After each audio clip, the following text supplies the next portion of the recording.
Hello guys, welcome to my nursing officer YouTube channel.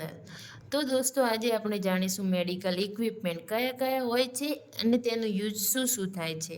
તો આપણે first જોઈશું ECG machine. ECG machine એટલે કે ઇલેક્ટ્રોકાર્ડિયોગ્રામ.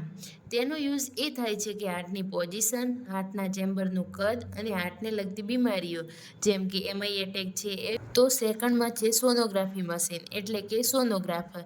તેનો યુઝ એ થાય છે કે પ્રેગ્નેન્ટ મધરના ફિટસનો ગ્રોથ ચેક કરવા, એબ્ડોમિનની ચકાસણી કરવા વગેરે તેનો યુઝ કરવામાં આવે છે. તો થર્ડ નંબરમાં આવશે વેન્ટિલેટર મશીન. તેનો યુઝ મોસ્ટલી આઈસીયુ ડિપાર્ટમેન્ટમાં થાય છે એટલે કે પેશન્ટને ઇઝીલી શ્વાસ લેવામાં મદદ કરે છે. એના પછી આવશે સ્પેગ્નોમોનોમીટર એટલે કે બ્લડ પ્રેશર એના દ્વારા ચેક કરવામાં આવે છે. એના પછી આવશે સ્ટેથોસ્કોપ એટલે કે હાર્ટ રેટ સાંભળવા માટે અને ઓસ્કલ્ટેશન સાંભળવા માટે તેનો ઉપયોગ કરવામાં આવે છે. એના પછી છે પલ્સ ઓક્સિમીટર. તેનો યુઝ બોડીમાં બ્લડની ઓક્સિજન લેવલ ચેક કરવા માટે એટલે કે SpO2 ચેક કરવા માટે એનો યુઝ થાય છે. એના પછી આવે છે થર્મોમીટર. થર્મોમીટર મશીનના 2 ટાઈપ્સ હોય છે જેમ કે મર્ક્યુરી થર્મોમીટર અને ડિજિટલ થર્મોમીટર. તેનો યુઝ બોડી ટેમ્પરેચર એટલે કે ફીવર ચેક કરવા માટે યુઝ થાય છે. એના પછી આવે છે ગ્લુકોમીટર. ગ્લુકોમીટર મશીનનો તેનો યુઝ બ્લડમાં સુગરની માત્રા ચેક કરવા એટલે કે આરબીએસ ચેક કરવા માટે યુઝ થાય. એના પછી આવે છે પેશન્ટ મોનિટર એટલે કે પેશન્ટનું મોનિટરિંગ ચેક કરવા માટે યુઝ થાય છે. એના પછી આવે છે ડિફેબ્રિલેટર મશીન. તેનો યુઝ પેશન્ટને ઇલેક્ટ્રિક શોક આપવા માટે થાય છે. પેશન્ટ સડનલી કાર્ડિયક અરેસ્ટ હોય તેના પેશન્ટ માટે મોસ્ટલી યુઝ થાય છે. એના પછી આવે છે આઈવી સ્ટેન્ડ. આઈવી સ્ટેન્ડનો યુઝ એ થાય છે કે સ્ટેન્ડને લગાવીને બ્લડ બેગ, ફ્લૂડની બેગ તમે પેશન્ટને ઇઝીલી આપી શકો છો.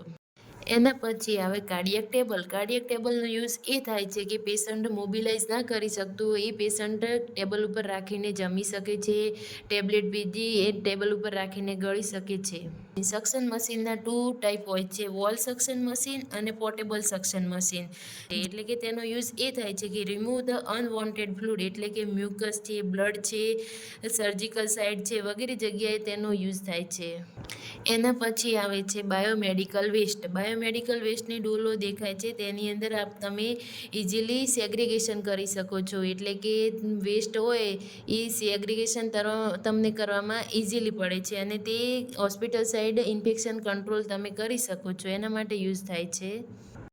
એના પછી આવે છે ક્રિસ્કાર્ટ ટ્રોલી. એનો યુઝ એ થાય છે કે તેની અંદર તમે ઇન્જેક્શન રાખી શકો છો. પછી આવે છે વેઇટ મશીન એટલે કે પેશન્ટનું વેઇટ તમે ચેક કરી શકો છો અને વેનિંગ સ્કેલ છે એ તમે ન્યૂબોર્ન બેબીની અંદર યુઝ કરી શકો છો. ઇન્ફન્ટોમીટર છે એ તમે બેબીની લેન્થ ચેક કરવા માટે યુઝ થાય છે. વાર્મર મશીન છે. વાર્મર મશીનની અંદર ન્યૂબોર્ન બર્થ ટાઈમે તેની અંદર રાખી શકો છો અથવા તેને લાઇટ થેરાપી એટલે કે ફોટોથેરાપી આપી શકો છો. એના પછી છે વ્હીલચેર. વ્હીલચેર પેશન્ટને ઇઝીલી મોબિલાઇઝ ના કરી શકતું હોય એ પેશન્ટને તમે એક જગ્યાએથી બીજી જગ્યાએ જવા માટે ઇઝીલી યુઝ થાય છે. એના પછી આવશે સ્ટ્રેચર. સ્ટ્રેચર એવા પેશન્ટ માટે યુઝ થાય છે કે જે અનકોન્શિયસ હોય છે. એના પછી આવે છે CT scan machine. CT scan machine એટલે કે તમારું ઇન્ટરનલ ઓર્ગનના એક પાર્ટનું ઇમેજિંગ કરવા માટે યુઝ થાય છે. એના પછી જે પોર્ટેબલ એક્સરે મશીન અને એક્સરે મશીન. જે પોર્ટેબલ એક્સરે મશીન છે તે એક જગ્યાએથી બીજી જગ્યાએ લઈ જવામાં તમને ઇઝીલી પડે છે એટલે કે જે અનકોન્શિયસ પેશન્ટ હોય જે એક્સરે માટે ના તૈયાર હોય એવા પેશન્ટને તમે ઇઝીલી એક્સરે કરાવી શકો છો. એના પછી આવશે નેબ્યુલાઇઝર મશીન. નેબ્યુલાઇઝર મશીન એ નેબ આપવા માટે યુઝ થાય છે એટલે કે કફ થઈ ગયો હોય પેશન્ટને એ પેશન્ટને નેબ આપી શકો છો તમે.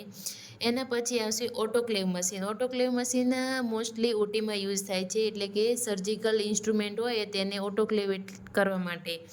એના પછી આવશે ઓટી ટેબલ જે સર્જિકલ ટેબલ તેને પણ કહેવાય. એના પછી આવશે સિરિંજ પંપ. સિરિંજ પંપ એટલે કે તમે ગમે તે ફ્લૂઇડ અથવા ગમે એ ઇન્જેક્શન તમારે પર અવર કેટલું ml આપવું એ તમે ઇન્જેક્શનની અંદર સેટ કરીને ઇઝીલી આપી શકો છો. તો દોસ્તો, આ વિડીયો સારો લાગ્યો હોય તો લાઈક કરો, શેર કરો, કોમેન્ટ કરો અને સબસ્ક્રાઈબ કરો.